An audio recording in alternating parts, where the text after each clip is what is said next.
और आज की चर्चा में विंग कमांडर अनुमा आचार्य से शुरू करती हूँ कि आपको लोगों को क्या पता है, would you like to reveal the details? मैं ये नहीं कह रही हूँ कि आप करिए, लेकिन ये पब्लिसिटी एजेंसी कौन सी है राहुल गांधी की जो इस समय उनके इवेंट्स को मैनेज कर रही है? With a caveat, if you want to disclose, I don't want Rahul Gandhi to get into any trouble, neither do I want Congress to get into any trouble जब देश का माहौल ठीक हो रहा हो। तो जी बोलिए। Yes ma'am. नमस्कार आपको सभी दर्शकों को और को पैनलिस्ट को। देखिए, उससे ज्यादा इम्पोर्टेंट ये है कि राहुल गांधी ये बातें जो कर रहे हैं, मनुस्मृति के बारे में जो बात कर रहे हैं, और उसमें जो मनुस्मृति में जिन श्लोकों में कहा गया है, आपको भी शायद आइडिया होगा, मैंने इसे पढ़ने की कोशिश बचपन में की थी, लेकिन मुझे कुछ समझ में नहीं आई थी मनुस्मृति। और उस समय वो गीता प्रेस गोरखपुर की एक किताब होती थी, तो उसको मैं सिर्फ इसलिए पढ़ना चाह रही थी कि इसमें लिखा क्या है, लेकिन मेरे को समझ में नहीं आया। लेकिन आगे चल के जब मैंने पढ़ा तो उसका जो 5वां अध्याय है, उसमें ये सारी बातें कल जो राहुल जी ने मंच से कही, वो ये सारी बातें हैं। अब इन बातों को समाज को बताना इसलिए जरूरी है कि समाज का बहुत बड़ा ऐसा वर्ग है जिसको अपने घर में महिलाओं के लिए स्वतंत्रता पसंद है, लेकिन उनको ये नहीं मालूम कि मनुस्मृति में क्या लिखा है। तो वही समझते हैं मनुस्मृति के बारे में कहा तो अरे ये कुछ गलत हो गया, ये हिंदू धर्म की भर्त्सना हो गई, इस तरह की वो बातें करते। तो ये जरूरी है कि एजेंसी क्या है, कौन है, वो तो एक अलग बात हो गई, लेकिन जरूरी ये है कि उसकी जो बातें हैं वो राहुल जी सबके सामने लेकर जा रहे हैं। आजकल आप देखिए, बड़े बेधड़क होकर राहुल गांधी एक तो आरएसएस के बारे में बात करते हैं, एक ऐसा संगठन जो कि आज तक रजिस्टर्ड नहीं है। उनके नाम से एक दूसरे राष्ट्रीय स्वयं सेवक संघ रजिस्टर उन्होंने करवा लिया है खुद को, और वो आए दिन इस वाले आरएसएस की लानत मलामत करते रहते हैं। तो जिस पितृ सत्तात्मक बात की है राहुल गांधी जी ने, उसमें राहुल जी ने उस श्लोक की बात की है जो 147वां श्लोक है अध्याय 5 का, जिसमें यह कहा गया है कि कोई भी लड़की या युवती या वृद्ध महिला भी अगर है तो उसको अपने घर में कोई काम स्वतंत्र रूप से नहीं करना चाहिए। राहुल जी ने उसने कहा है, राहुल जी ने कहा है कि पहले पिता और फिर पति और फिर बेटा, उसके अधीन होना है। इसी तरह से ये तक कहा है, उसमें एक श्लोक है 149 नंबर का, जिसमें ये कहा है कि महिला पिता या पुत्रों से अलग नहीं होना चाहिए, कभी उसको सोचना ही नहीं चाहिए कि वो अपने पिता या पति या पुत्र से अलग हो सके। और अगर पति जो है, अगर वो बहुत ही मतलब क्या बोलना चाहिए, चरित्रहीन हो, ये 154वां श्लोक है जिसमें महिलाओं के ऊपर ये बताने की कोशिश की जा रही है कि अगर आपका पति चरित्रहीन है, वो इधर उधर मुंह मारता है, तो भी आपको उसको सम्मान देना चाहिए। और ये भी कि आपकी जितनी आमदनी आपका पति लेकर आता है उसमें खुश रहना चाहिए, आप बाहर जाके काम करने की जरूरत नहीं। उसका एक जो इम्प्रेशन है वो ये है कि आपको उतने में ही सुखी रहना चाहिए जो आपका पति लेकर आता है।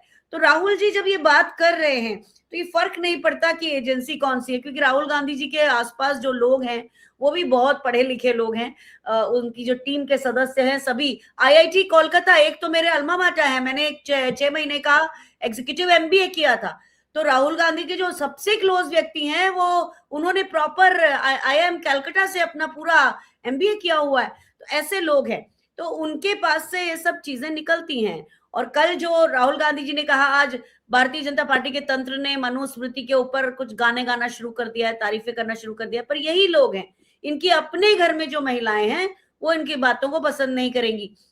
एक और जगह पे ये कहा गया है मनुस्मृति में कि जो पति की अगर मृत्यु हो जाए तो महिला जीवन भर संयम और ब्रह्मचर्य का पालन करे, यानी कि जो अगर विधवा हो जाए, अगर वो विडो हो जाती है तो उसको दूसरी शादी का हक नहीं है। तो अगर मनुस्मृति ये सब बताती है, जो महिलाओं के हाथ पैर सब बांध देता है, उनकी इच्छाओं का दमन करता है, पुरानी बातें और थी, लेकिन आज के समय में मनुस्मृति बिल्कुल रेलेवेंट नहीं है।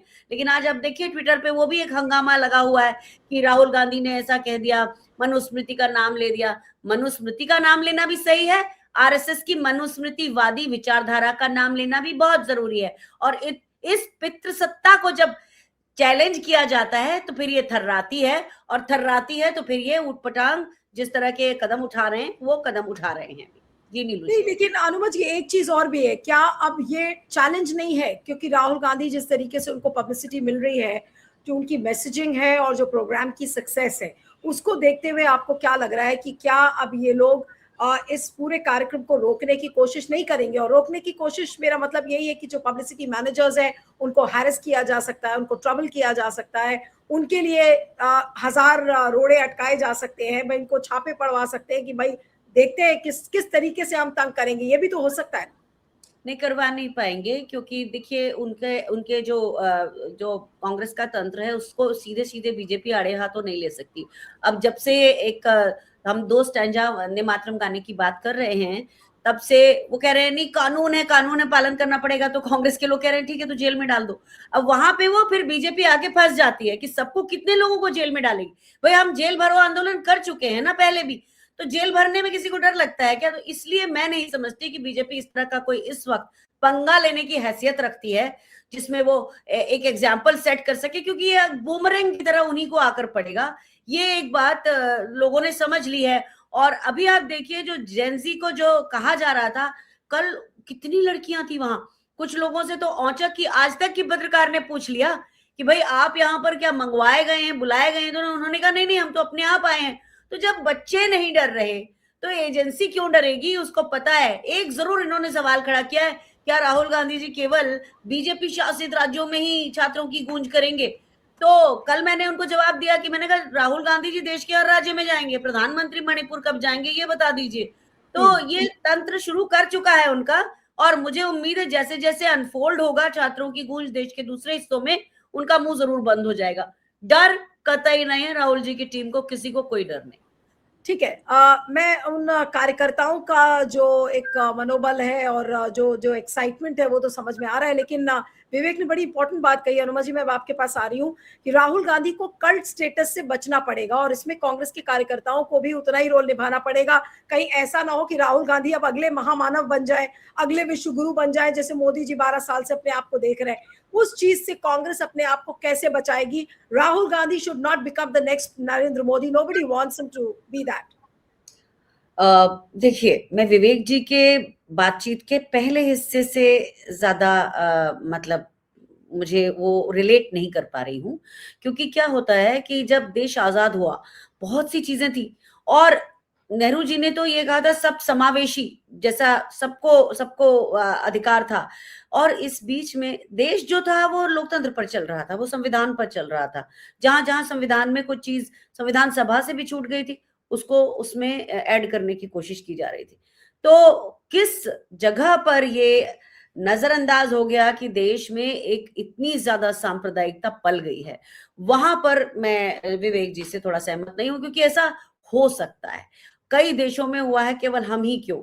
हम 140 करोड़ के देश हैं। ये हो सकता है कि पनपते पनपते कोई चीज पनप गई हो। मैं तो सरस्वती विद्या मंदिर में पढ़ी हूं, तो मैं बता रही हूँ, वो एक आचार्य जी हुआ करते थे, टीचर्स को कहते थे, और वो हमारे घर में संपर्क करने आते थे। संपर्क इज लाइक पेरेंट्स से मिलने आना। उसके जरिए छोटे छोटे छोटे छोटे अफवाहें, और वो कितने लोगों के पास जाते थे। तो धीरे धीरे वो अफवाहें, एक पोस्ट कार्ड भेज देता था कोई, जिसमें भेजने वाले का पता नहीं होता था, नाम नहीं होता था। पोस्ट कार्ड वो 5 पैसे का उस समय मिलता था, उसमें लिखा होता था कि आज भी सुभाष चंद्र बोस रशिया की जेल में जिंदा है, अब आप कर लो क्या करना है। तो आप इसी तरह के लाल बहादुर शास्त्री जी के बारे में लगातार इस तंत्र ने अफवाहें फैलाई, और हाँ वो नजरअंदाज हो गई। तो नजरअंदाज हुई, हो सकती है, बहुत मानवीय है। हम लोग नॉन बायोलॉजिकल नहीं है, गलती करके सीखेंगे। और इसीलिए प्रियांक खड़गे ने ही शुरू किया कि आरएसएस है क्या, उसको रजिस्टर होना होगा। लेकिन उनकी जो दूसरी हिस्से की बात है विवेक जी की, मैं पूरी तरह सहमत हूँ, पूरी तरह सहमत हूँ। बिल्कुल कल्ट नहीं चाहिए, और राहुल जी को भी अगर जब वो देखेंगे तो इसे उतरवा ही देंगे, मुझे जहां तक उनके बारे में मालूम है।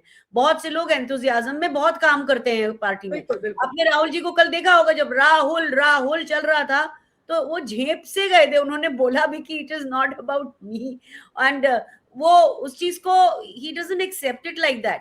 आप बार बार कोई राहुल गांधी जिंदाबाद भी कहता है तो वो रोकते अपने ही हाथ से, वही रोकते। तो नहीं, कल्ट मोदी जी को नहीं हमने कभी चाहिए। भी नहीं देखा। आप सोचिए, मोदी जी जब संसद में आते हैं तो सारे जो सांसद हैं, ऐसा लगता है कि प्री मेडिटेटेड प्रोग्राम के तहत मोदी मोदी सब शुरू हो जाते हैं संसद में बैठ के या बाहर। और मोदी जी को वो कितना सुंदर लगता है, वो कहेंगे कि बाप रे बाप, ये तो वही चीज थी जिस जिस धुन को हम सुनना चाह रहे थे। तो आप ठीक कह रही हैं, हो सकता है राहुल गांधी उससे अनकंफर्टेबल फील कर रहे हो। अब मैं कंफर्टेबली हूँ। बिल्कुल he is uncomfortable, surely uncomfortable, he doesn't want, वो इस तरह से चाहते ही नहीं है कि उनका जो पूरा वजूद है वो इस तरह से किसी जगह टाइपकास्ट होके और एक कल्ट की तरफ बदले, बिल्कुल नहीं चाहते। Is such a normal person. आप मिलिए विवेक जी, आप मिले होंगे तो मुझे मालूम नहीं, लेकिन मिलिए, is very very simple guy, बहुत ही जैसे हम और आप है ना, वैसा ही सहज हमको चलिए, अगर व्यवहार। कल्ट